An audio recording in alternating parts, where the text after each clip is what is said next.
मिनिटापूर्वी बोलला होता 1500च्या ऐवजी 2100 देईन उद्याच्या अर्थसंकल्पामध्ये अजून तो प्रिंट झालेला नाही अर्थसंकल्प. तो कधी होतो तो मला चांगला माहिती आहे, अजून झालेला नाही मामा. अरे कसा होईल मला माहिती नाही तो कधी होतो तो. आणि म्हणून आता 2100 रुपये द्या 2100 रुपये. तुम्हीच बोलला होता शेतकऱ्यांची कर्जमाफी, तुम्हीच बोलला होता. कुठला काढला जून महिना शोधून? जून महिन्याला कुठला मुहूर्त येणार आहे? उद्धव बाळासाहेब ठाकरेंना तुम्ही वाटेल त्या पद्धतीने दोष द्या, माझं काही म्हणायचं नाही मला. परंतु कोरोनाच्या कालावधीमध्ये त्या काम केलेल्या माणसानं शेवटी तुम्हाला त्याची जाणीव नसली किंवा आठवण राहिली नसली तरी महाराष्ट्राच्या ते मनामध्ये आहे. पण 2 लाख रुपयाचं कर्जमाफी होतात तुम्ही त्या मंत्रिमंडळामध्ये. 2 लाख रुपयाची कर्जमाफी.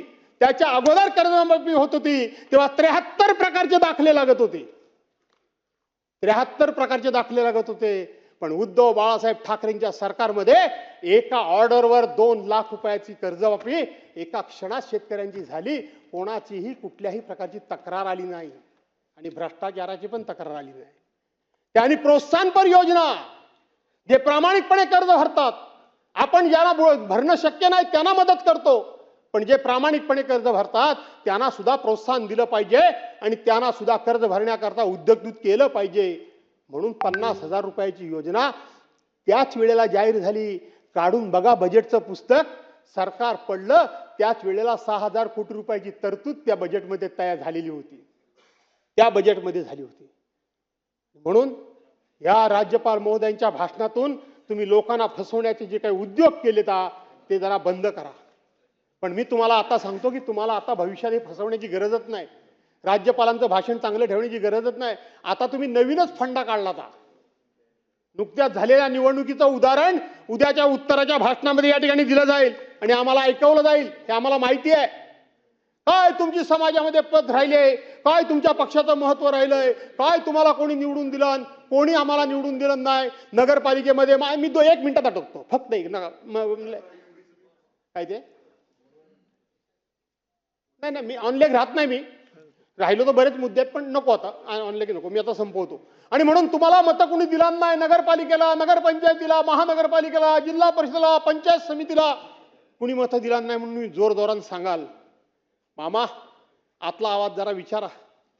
इतके वर्ष आम्ही सगळेच राजकारणामध्ये आहोत. अरे काय हे मतामागं पैसे तुम्ही वाटप चालवलं, हे काय चालवलं आहे काय? पर मतामागं तुम्ही वाटप काय चालवता, काय चाललंय ह्याचं बुमरँग होणार आहे. आम्ही काँग्रेसला शिव्या देत होतो त्या काळात, भाजप आणि शिवसेना आम्ही एकत्र होतो. पर मताला पैसे.